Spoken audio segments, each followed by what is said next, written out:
అందరికీ నమస్కారం. ఈరోజు మన రెసిపీ కమ్మని పాలక్ కర్రీ. ఈ పాలక్ కర్రీని ఈరోజు చేసేద్దామా మరి. ఫస్ట్గా ఒక ప్యాన్ తీసుకొని 1 టేబుల్ స్పూన్ ఆయిల్ వేసుకోండి.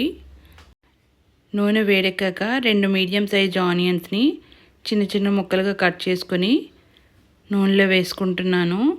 అలాగే 2 పచ్చిమిరపకాయలని చిన్న ముక్కలుగా చేసుకొని ఆ మిరపకాయ ముక్కలను కూడా వేసుకున్నాను. మీడియం ఫ్లేమ్లో పెట్టుకొని ఈ ఉల్లిపాయ ముక్కల్ని ఫ్రై చేసుకుంటున్నాను. ఇలా ఆనియన్స్ ముక్కలన్నిటిని బాగా ఫ్రై చేసుకోవాలండి. కొంచెం ఉప్పుని యాడ్ చేస్తున్నానండి, ఎందుకంటే ఆనియన్స్ మాడకుండా త్వరగా వేగిపోతాయని ఉప్పుని యాడ్ చేస్తున్నానండి.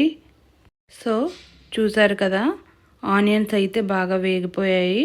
ఇప్పుడైతే నేను దీనిలో 1 కప్పు పాలకూరని యాడ్ చేసుకుంటున్నానండి.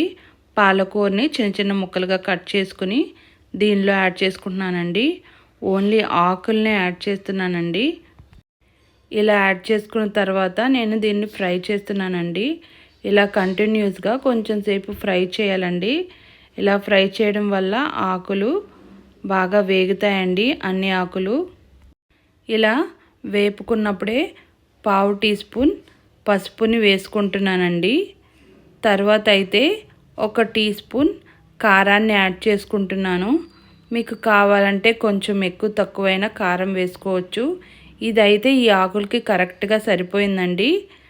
ఇలా వేసుకున్న తర్వాత బాగా కలుపుకుంటున్నాను. కలుపుకున్నప్పుడు ఈ ఆకుల్ని ఇలాగా ఆకుల్లో ఉండే వాటర్ అంతా వచ్చేస్తుందండి. చూసారా, వాటర్ అయితే ఎలా వచ్చేసిందో. ఇప్పుడైతే నేను దీంట్లో 1 కప్పు వాటర్ని వేసుకుంటున్నానండి.